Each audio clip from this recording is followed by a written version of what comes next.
ஒவ்வொருத்தரோட வாழ்க்கையும் நாட்களும் நல்லா போயிட்டுருக்கும். சடனாக ஏதோ ஒரு பிரச்சனை, ஏதோ ஒரு ஆக்சிடெண்ட், ஏதோ ஒரு சோகம் நம்மளை கடக்கும் பொழுது அவ்வளோதான் வாழ்க்கை, இதுக்கப்புறம் நம்மளால் எதுவுமே பண்ண முடியாது அப்படின்ற ஒரு சோகத்துக்கு தள்ளப்படுவோம், ஒரு சோதனைக்கு தள்ளப்படுவோம். அதற்கப்புறம் நம்மளுக்கு வாழ்க்கையே கிடையாது, எந்த ஒரு வெளிச்சமும் கிடையாது, நம்ம வாழ்க்கை தொடர்ந்து இருட்டுக்குள்ளே தான் இருக்க போகுது அப்படின்ற ஒரு அவநம்பிக்கையில் வாழ்ந்துகிட்டு இருப்போம். ஆனால் எந்த கஷ்டத்தையும் கடந்து வாழ முடியும் அப்படின்றதுக்கு நிறைய பேர் எடுத்துக்காட்டாக இருந்திருக்கிறாங்க. ஸோ வீழ்வது குற்றம் அல்ல, வீழ்ந்து கிடப்பது தான் குற்றம் அப்படின்னு சொல்லுவாங்க. ஸோ வீழ்வதற்கு நீங்கள் காரணமாக இருக்கலாம், இல்லை நீங்கள் காரணமே இல்லாமல் இருக்கலாம். ஆனால் எதுவாக இருந்தாலும் ஒரு புது வாழ்க்கை, ஒரு புது நாள், ஒரு புது நேரம் எப்போவுமே நமக்கு உதிச்சுக்கிட்டே இருக்கும். அதை நம்ம எப்படி உபயோகப்படுத்திக்கிறது, விழுந்த பின் எழுதல் எப்படி அப்படின்றத இந்த எபிசோடில் ஒரு குட்டி ஸ்டோரி மூலமாக நீங்கள் தொடர்ந்து கேட்க போகிறீங்க. தொடர்ந்து இணைந்திடுங்கள். அனைவருக்கும் அன்பான வணக்கங்கள். நண்பா, நண்பி, எப்படி இருக்கீங்க? உங்களுடைய வாழ்க்கையில் எல்லாமே சந்தோஷமாக, சிறப்பாக, சூப்பராக, செம்மையாக போயிட்டுருக்கு அப்படின்ற நம்பிக்கை எனக்கு இருக்கிறது. ஸோ நிறைய பேர் எனக்கு மெசேஜ் பண்ணியிருந்தீங்க, ரொம்ப சந்தோஷமாக இருந்தது. உங்களோட மெசேஜை பார்க்கும்போது நீங்கள் எல்லோரும் கேட்டுக்கிட்டு இருக்கீங்க என்னோடய குரலை. அது மட்டும் இல்லாமல் நண்பா நண்பிகளோட வாழ்க்கையில் ஒரு சின்ன ஸ்மைலை என்னால் ஏற்படுத்த முடியுது அப்படின்ற சந்தோஷம் என்னை தொடர்ந்து இந்த எபிசோட இல்லை இந்த பாட்காஸ்ட்டை ரன் பண்ணுவதற்கு ஒரு ஊக்கத்தொகையாக, ஒரு ஊக்கமாக இருக்குது அப்படின்னு தான் சொல்லலாம். ஸோ உங்களோட மெசேஜ், உங்களோட தாட்ஸ், உங்களோட கமெண்ட்ஸ் எதுவாக இருந்தாலும் RJ Manu_ இந்த இன்ஸ்டாகிராம் பேஜில் உங்களுக்காக நான் காத்துக்கிட்டே இருக்கேன். நீங்கள் எழுதி அனுப்பலாம். ஸோ லாஸ்ட் வீக் நம்ம கூட ரோபோ ராஜா அப்படின்ற ஒரு நண்பர் அனுப்பிச்சிருந்தார். அவர் அனுப்பும்போது அவருடைய வாழ்க்கையில் நிறைய புன்னகையும் நிறைய சந்தோஷமும் நம்ம எபிசோட் கேட்கும் போதெல்லாம் கேட்குது, ஒரு யூஸ்ஃபுல்லாக இருக்குது அப்படின்ற மாதிரி அனுப்பிச்சிருந்தாரு. ரொம்ப சந்தோஷமாக இருந்துச்சு எனக்கு. ஸோ அது மாதிரி தான் உங்களோட மெசேஜையும் கேட்குறதுக்கு நான் ஆர்வமாக இருக்கேன். ஸோ அது முக்கியமாக முன்னாடி ஒரு கொஷின் கேட்கலாம்னு நினைக்கிறேன் இந்த வாரத்துக்கு. அதாவது உங்கள் வாழ்க்கையில் ரொம்ப பயங்கர ட்ராஜடி நடந்துச்சு, அந்த ட்ராஜடிக்கு அப்புறம் நான் அப்படி மீண்டு வந்தேன் அப்படின்ற ஏதாவது ஒரு கதை உங்ககிட்ட இருந்தால் மறக்காமல் எனக்கு சொல்லணும்னு நீங்கள் ஆசைப்பட்டீங்கன்னா RJ Manu_ இந்த இன்ஸ்டாகிராம் பேஜில் எழுதி அனுப்புங்க. ஆல்ரைட். ஸோ உங்களோட சப்போர்ட் இல்லாமல் இதை ரன் பண்ணவே முடியாது. நண்பா, நண்பி, நீங்கள் என்ன பண்ணிக்கிட்டு இருந்தாலும் உங்களுக்கு மிகப்பெரிய நன்றி. ஸோ உங்களோட சப்போர்ட்டை தொடர்ந்து நீங்கள் எந்த பாட்காஸ்ட் பிளாட்ஃபார்மில் லிசன் பண்ணாலும் மறக்காமல் சப்ஸ்கிரைப், ஃபாலோ பண்ணிடுங்க. அது மட்டும் இல்லாமல் உங்களுடைய 5 ரேட்டிங்ஸை ஸ்பாட்டிஃபைலையும் ஆப்பிள் பாட்காஸ்ட்லையும் தொடர்ந்து கொடுத்துக்கிட்டே இருங்க. அதுதாங்க நம்மளை ஓட வைக்கும். ஏன்னு அதை நான் கேட்குறேன்னா, இது முழுக்க உங்களுக்காக என்னோட ஓன் டைமிங்கில் ஃப்ரீயாக, எந்த ஒரு மானிட்டரி பெனிஃபிட், காசு எதுவுமே கிடையாதுங்க. உங்களோட சந்தோஷம் மட்டும்தான் முக்கியம் அப்படின்ற ஒரு நோக்கத்தோட என்ன உருவாக்கணும், இந்த மோட்டிவேஷன் உங்களையும் உருவாக்கணும் அப்படின்ற ஒரு சந்தோஷத்துலையும் ஒரு உந்துதல்லையும் பண்ணிக்கிட்டு இருக்கேன். அதுக்கு நீங்கள் பண்ண வேண்டியதெல்லாம் 5 ரேட்டிங்ஸை ஸ்பாட்டிஃபைலையும் பாட்காஸ்ட்லையும் கொடுத்துக்கிட்டே இருங்க, ஆப்பிள் பாட்காஸ்ட்லையும் கொடுத்துக்கிட்டே இருங்க. ஆல்ரைட். ஸோ நம்ம இந்த வாரம் குட்டி ஸ்டோரி எபிசோடில் எப்போவுமே ஒரு கதை இருக்கும். அந்த கதைக்கு பின்னாடி ஒரு கருத்து இருக்கும். அந்த கருத்துக்கு பின்னாடி ஒரு உந்துதல், ஒரு முயற்சி, ஒரு சந்தோஷம் எல்லாமே இருக்கும்ல. ஸோ இந்த வாரம் நம்ம பார்க்க போகிறது என்னன்னா, நிறைய பேரோட வாழ்க்கையில் நமக்கு அறியாமல், நமக்கு தெரிஞ்சோ தெரியாமலோ ஏதோ ஒரு நேரத்தில் ஒரு ஆக்சிடெண்ட்டோ, ஒரு சோகமோ, ஒரு பிரச்சனையோ, ஒரு கஷ்டமோ எதுவோ இருந்திருக்கலாம். ஸோ எதுவும் இருந்தாலும் நம்ம வாழ்க்கையில் தொடர முடியாது அப்படின்ற ஒரு சில அவநம்பிக்கைகள் உருவாகும்.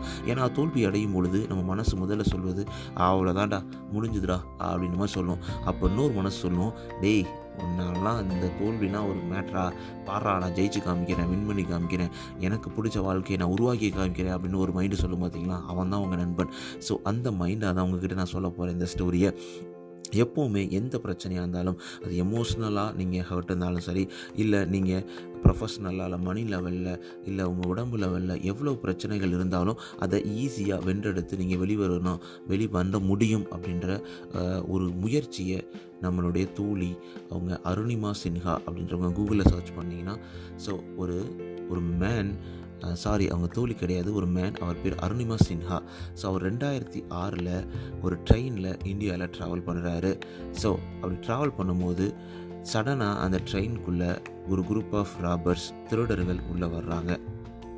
உள்ளே வந்துட்டு அவங்களுடைய நகைகள் எல்லாத்தையும் திருட ஆரம்பிக்கிறாங்க. ஸோ அவங்க நகையை திருட ஆரம்பித்தோடனே அவங்களும் எவ்வளவோ அதை ரெசிஸ்ட் பண்ண ட்ரை பண்ணுறாங்க. ஸோ இல்லை என்னால் கொடுக்கவே முடியாது அப்படின்னு நினைக்கிறாங்க. ஸோ எகெயின் நம்ம அந்த கதையில் நம்ம வந்து அவன் அவள் அப்படின்ற வார்த்தையை திருப்பி நான் மாற்றி சொல்லணும்னு நினைக்கிறேன். ஸோ அருணிமா சின்ஹான்றவங்க அவள். ஆமாம். ஸோ ஏன் அந்த கன்ஃபியூஷன் அப்படின்னு பார்த்தீங்கன்னா, நான் படித்த ஒரு இடத்துல எனக்கு ஒரு சின்ன கன்ஃபியூஷன் வந்துச்சு. ஆனால் அவனோ அவளோ ஆனால் அவங்க முயற்சி எடுத்திருக்காங்க பாருங்கள், அதுதான் ஒரு முக்கியமான விஷயம். ஸோ அவங்க என்ன பண்ணுறாங்க, ரெசிஸ்ட் பண்ண ட்ரை பண்ணுறாங்க. ஸோ அவங்க ரெசிஸ்ட் பண்ணோடனே என்னால் தர முடியாது அப்படின்னு சண்டை போடுறாங்க. அவங்க போராடுறாங்க. ஏன்னா ஈஸியாக தோற்றுற முடியாதுல்ல. போராடும்பொழுது இந்த திருடர்கள் என்ன பண்ணுறாங்க, அவங்கள தூக்கி வெளியில் எரிஞ்சிடுறாங்க ஓடுற டைமில். அப்போ அவங்க பயங்கரமான காயத்துக்கு உள்ளாகிறாங்க. கீழே விழுந்து அவங்களுடைய லெஃப்ட் சைட் லெக்கு கம்ப்ளீட்டாக இழக்கிறாங்க. அது மட்டும் இல்லாமல் ரைட் சைட் லெக்கில் ஒரு மிகப்பெரிய பெயினை அவங்க அனுபவிக்கிறாங்க. ஸோ அவங்களால ரொம்ப நாள் நடக்கவே முடியல. ஸோ வாழ்க்கை நல்லா போயிட்டு இருந்தப்போ ஒரு பயணத்தில் ஏதோ ஒரு 4 பேர் அவங்க ஆசையினால் அவங்களுடைய கோர புத்தியினால் இவங்க வாழ்க்கையவே இழக்கிறாங்க. என்னுடைய வாழ்க்கை இப்படி தான் அமைய போகுது அப்படின்னு சந்தோஷமாக போயிட்டு இருக்கும்போது இந்த மாதிரி ஒரு எதிர்பாராத விஷயம் நம்ம வாழ்க்கை நடக்கும்போது என்ன நடக்கும் பாருங்கள். எதுவுமே பண்ண முடியாது, எல்லாத்தையும் இழந்துட்டோம் அப்படின்னு சொல்லிட்டு ஒரு மூலையில் உட்காந்துட்டு அவங்க அழுகலை. அது மாதிரி அவங்க அவ்வளோதான் வாழ்க்கை அப்படி முடிஞ்சிருச்சுன்னு சொல்லிட்டு அதோடு அவங்க முடிக்கலை. அந்த நேரத்துலையும் கூட அந்த ட்ராஜடியிலையும் அவங்களுடைய ஹோப்பை, அவங்களோட நம்பிக்கை அவங்க கைவிடவே இல்லை. தொடர்ந்து போராடணும்னு நினச்சாங்க. அவங்க என்ன பண்ணாங்க, ஓகே நம்மளுடைய இந்த ஒரு இயலாமை நம்மளை இல்லைன்னு ஆக்கிடக்கூடாது, இதிலிருந்து நம்ம வாழ்க்கையில் நம்ம நிறைய பேரை இன்ஸ்பயர் பண்ணணும் அப்படின்னு நினச்சிட்டு அவங்க ஒரு டிசிஷன் எடுக்கிறாங்க. என்ன டிசிஷன் பார்த்தீங்கன்னா, அவங்களுடைய கனவில் அவங்க ஒரு மவுண்டெய்னராக ஒரு ஹைக் பண்ணுவாங்கள்ல, ஹைக்கர் மாதிரி. ஸோ மவுண்டெயினில் நான் ஹைக் பண்ணணும், ஸோ நிறைய பெரிய சாதனைகள் படைக்கணும் அப்படின்னு முடிவு எடுக்கிறாங்க. ஒரு கால் கிடையாது, இன்னும் ஒரு கால் மட்டும் நிறைய பிரச்சனைகளோடு இருக்குது. இதை வச்சுட்டு நம்ம எப்படி ஏறுறது அப்படின்னு நினச்சிருந்தாங்கன்னா அவங்கள ஏறிக்கவே முடியாது. ஆனால் அவங்க கண்டிப்பாக நான் அதை ஜெயிச்சே ஆகணும், இந்த ட்ரீம் எடுத்து ஆகணும் அப்படின்னு சொல்லிட்டு அவங்க மைண்டை ரொம்ப பலப்படுத்துகிறாங்க, ரொம்ப ஸ்ட்ராங்காக இருக்கிறாங்க. ஸோ அவங்க ரொம்ப ஸ்ட்ராங்கான ஒரு ஃபிசிக்கல் தெரப்பிகிட்ட போய் ஒரு ஃபிசிக்கல் தெரப்பி ஃபாலோ பண்ணி அவங்களே ரொம்ப ஸ்ட்ரென்த் பண்ணிக்கிறாங்க. எப்படின்னா அவங்கக்கிட்ட இருக்க ஒரு லெக்கில் எப்படி ரொம்ப தூரம் நடக்கிறது, எப்படி ஹைக் பண்ணுறது அப்படின்ற ஒரு வித்தையை கற்றுக்குறாங்க. ஸோ நிறைய ப்ராக்டிஸ் பண்ணுறாங்க, எகெயின் அண்ட் அகெயின் ப்ராக்டிஸ் பண்ணுறாங்க. அவங்களுடைய இந்த ஆர்டிஃபிஷியல் வேலை ப்ராக்டிஸ் பண்ணுவாங்களா, அதை வச்சு அவங்க கைகளை பிடிச்சி ஒரு காலை வச்சு முட்டி மோதி முணங்கி அவங்க ஒரு உயரத்துக்கு போகிறாங்க. இந்த முயற்சி தொடருது. எப்பயுமே சொல்லுவாங்க, ப்ராக்டிஸ் மேக்ஸ் மேன் பர்ஃபெக்ட்னு சொல்லுவாங்கல்ல. ப்ராக்டிஸ் இருந்துச்சுன்னா எந்த ஒரு விஷயமும் பாசிபிள் தாங்க. இம்பாசிபிள்ன்ற வேர்டே கிடையவே கிடையாது. ஸோ அதுக்கப்புறம் 2013 அருணிமா ஒரு மிகப்பெரிய ஹிஸ்டரியை, ஒரு வரலாறை படைக்கிறாங்க. அவங்க தான் first Indian woman amputee to climb Mount எவரெஸ்ட்டை ஒரு சாதாரண ஒரு நார்மலான பர்சனாலேயே ஏறணும்னா ஒரு சாதனை தான். அது அவ்வளோ ஹைட்டாக இருக்கும், அவ்வளோ கிளைமேட் பிரச்சனையாக இருக்கும், ரொம்ப ஸ்ட்ரகிள்ஸ் இருக்கும், ரொம்ப காம்ப்ளெக்ஸாக இருக்கும் அந்த பாறைகள்லாம். ஆனால் அதை ஏறி மிகப்பெரிய சாதனையை ஃபஸ்ட் இந்தியன் உமன் அம்பியூட்டி. ஸோ அம்பியூட்டினா ஒரு டிசேபிள்டாக ஒரு ஸ்பெஷலாக இருந்தால் கூட அவங்க மவுண்ட் எவரெஸ்ட் ஏறி 2013 ஒரு மிகப்பெரிய சாதனையை படைக்கிறாங்க. First Indian woman. அவங்க நினச்சிருப்பாங்களா, ஒரு நார்மலான வாழ்க்கையை கடக்கும்போது கூட இந்த மாதிரி நம்மளால் அச்சீவ் பண்ண முடியும்னு நினச்சிருக்க மாட்டாங்க. ஆனால் அந்த சோகமும் அந்த பிரச்சனையும் ஒரு கஷ்டமும் அப்போ வரும்பொழுது அவங்களே பலப்படுத்திக்கிறாங்க, ரொம்ப ஸ்ட்ராங்காக மாறுறாங்க. அவங்க மனசில் ஒரு டிசைட் பண்ணுறாங்க, நம்ம ஜெயிச்சே ஆகணும்னு சொல்லிட்டு. இதில் தாங்க அவங்களுடைய வெற்றியும் அவங்களுடைய ஒரு டிட்டர்மினேஷனும் ஆரம்பிக்குது. அது மாதிரி தான் உங்கள் வாழ்க்கையில் எவ்வளோ பிரச்சனைகள் இருந்தாலும் உங்களால் வின் பண்ண முடியும், உங்களை பலப்படுத்திக்க முடியும். அதுக்கு நீங்கள் பண்ண வேண்டியதெல்லாம் அவங்க பண்ண மாதிரி ப்ராக்டிஸ், எது வேணும் அப்படின்றத நீங்கள் டிசைட் பண்ணணும், தொடர்ந்து போராடணும். அதுதான். ஸோ அவங்களுடைய அந்த வெற்றி நிறைய மனிதர்களால் கொண்டாடப்பட்டது, உலகமே கொண்டாடியது. ஸோ ஒரு ஃபிசிக்கலாக டிசபிலிட்டியாக இருந்தாலும் அவங்கள எந்த ஒரு தடங்களும் அவங்கள ஸ்டாப் பண்ண முடியலை. அவங்களுடைய ட்ரீமை அச்சீவ் பண்ணுவதற்கு எதுவுமே தடங்களாக இல்லவே இல்லை அப்படின்றதுக்கு அருணிமா ஒரு மிகப்பெரிய ஒரு ஒரு ஒரு எடுத்துக்காட்டு அப்படின்னு தான் சொல்லலாம். ஸோ அதுக்கப்புறம் நிறைய அவங்க மலைகளை ஏறி கடக்குறாங்க, வெற்றியும் பெறுறாங்க. இது என்னென்ன இருக்குன்னா மவுண்ட் கிளிமாஞ்சரோன்னு சொல்லுவாங்க ஆஃப்ரிக்காவில். அதுக்கப்புறம் மவுண்ட் கொசிசோகோ அப்படின்னா ஆஸ்திரேலியாவில் ஒரு மவுண்டனை ஏறி கடக்குறாங்க, வெற்றியும் பெறுறாங்க, சாதனை புத்தகத்தில் இடம் பெறுறாங்க. அது மட்டும் இல்லாமல் அவங்க ஒரு ஃபவுண்டேஷனை உருவாக்கி மற்ற டிசபிலிட்டிஸ் பீப்புளுக்கு அவங்களுடைய ட்ரீமை அடைவதற்கு, ஸோ அவங்களுடைய ஸ்பெஷாலிட்டியான மவுண்டனை ஏறுறதற்கு எவ்வளவு யூஸ்ஃபுல்லாக இருக்கும் அப்படின்றத சொல்லி கொடுக்குறாங்க இந்த உலகத்துக்கும் இல்லை மற்ற மக்களுக்கும். ஸோ இந்த அருணிமாவுடைய வாழ்க்கையும் அவங்களுடைய ஸ்டோரியும் அவங்களுடைய ஸ்ட்ரகிள்ஸும் கண்டிப்பாக நம்மளுக்கு ஒரு விஷயத்தை சொல்லுது. The power of determinations and the resilience of the human spirit. நம்மளால் எதுவும் முடியுங்க. எந்த சுச்சுவேஷன்லையும் எந்த ஒரு நேரத்திலையும் தோற்கும் பொழுதும் நம்ம வாழ்க்கையை இழக்கும் பொழுதும் மீண்டும் ஒரு புத்துணர்ச்சியோட ஒரு புது வாழ்க்கையை, ஒரு புது நேரத்தை, ஒரு புது உயரத்தை, புது கனவை உங்களால் அடைய முடியுன்றதில் எந்த ஒரு சந்தேகமுமே கிடையாது.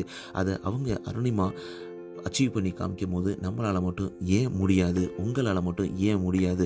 உங்கள் வாழ்க்கையில் ஏதோ ஒரு சோகம், ஏதோ ஒரு பிரச்சனை, ஏதோ ஒரு தடங்கள் ஏற்படுத்திகிட்டு இருக்குது. இப்போ உங்களால் ரொம்ப கஷ்டத்தில் இருக்கீங்க அப்படின்னா கண்டிப்பாக நீங்கள் உங்களுடைய வாழ்க்கையை மாற்றி அமைக்கக்கூடிய ஒரு ட்ரீமை, ஒரு கோலை செட் பண்ணுங்கள். அதை தொடர்ந்து போராடுங்க, தொடர்ந்து அச்சீவ் பண்ண நீங்கள் முயன்று கொண்டே இருங்கள். அந்த முயற்சியில் நீங்கள் முண்டியடித்து உங்களுடைய முன்னேற்றத்தை அடைவது நிச்சயம்.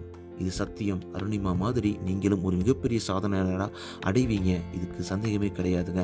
ஸோ இந்த மாதிரி இன்னும் நிறைய குட்டி ஸ்டோரிஸ் எபிசோடு, டிப்ஸ் எபிசோடு, இது எல்லாமே நம்மளுக்கு அல்டர்னேட்டிவ் வீக்கில் உங்களுக்காக வந்துக்கிட்டே இருக்க போது உங்களுடைய சப்போர்ட் தான் முக்கியம். நீங்கள் எந்த பாட்காஸ்ட் பிளாட்ஃபார்ம் இருந்தாலும் லிசன் பண்ணாலும் மறக்காம சப்ஸ்கிரைப், ஃபாலோ பண்ணுங்கள். உங்களோட 5 ரேட்டிங்ஸை ஸ்பாட்டிஃபைலையும் ஆப்பிள் பாட்காஸ்ட்லையும் கொடுத்துக்கிட்டே இருங்க. உங்களுடைய மெசேஜஸ், உங்களுடைய கமெண்ட்ஸ், உங்களுடைய தாட்ஸ் எல்லாத்தையும் RJ_Mano_ இந்த இன்ஸ்டாகிராம் பேஜில் எழுதி அனுப்புங்க. உங்களுக்காக நான் ரொம்ப ஆவலாக காத்துட்ருக்கேன். ஏன் எங்கள் கூட பேசக்கூடாது? உங்கள் வாழ்க்கையில் என்ன போயிட்டுருக்கு, எப்படி போயிட்டுருக்கு அப்படின்னு தெரிஞ்சுக்க ரொம்ப ஆசையாக இருக்கேன். என்னால் முடிஞ்ச உதவிகளை உங்களுக்கு பண்ணலாம் அப்படின்றதையும் நான் நினச்சிட்டு இருக்கேன். நீங்கள் தொடர்ந்து எனக்கு மெசேஜ் பண்ணிகிட்டே இருங்க. ஸோ இந்த எபிசோடில் நம்ம ஒரு மிகப்பெரிய ஒரு சூப்பரான ரியல் லைஃப் குட்டி ஸ்டோரியை உங்களுக்காக நான் சொன்னதில் ரொம்ப சந்தோஷப்படுறேன். ஸோ அடுத்த எபிசோட் நம்ம டிப்ஸ் எபிசோடில் உங்களை வந்து சந்திக்கிறேன். அது வரைக்கும் உங்களோட வந்து விடைபெறுவது RJ_Mano. நீங்கள் கேட்டுக்கிட்டீங்க RJ_Mano, the Tamil self help improvement life motivational podcast. இது உங்களோட நம்பிக்கை. உங்கள் வாழ்க்கையில் அனைத்தும் சிறப்பாக, சந்தோஷமாக, சூப்பராக, செம்மையாக அமைவதற்கு வாழ்த்துக்கள். நண்பா, நன்பி, டேக் கேர், பை பாய்.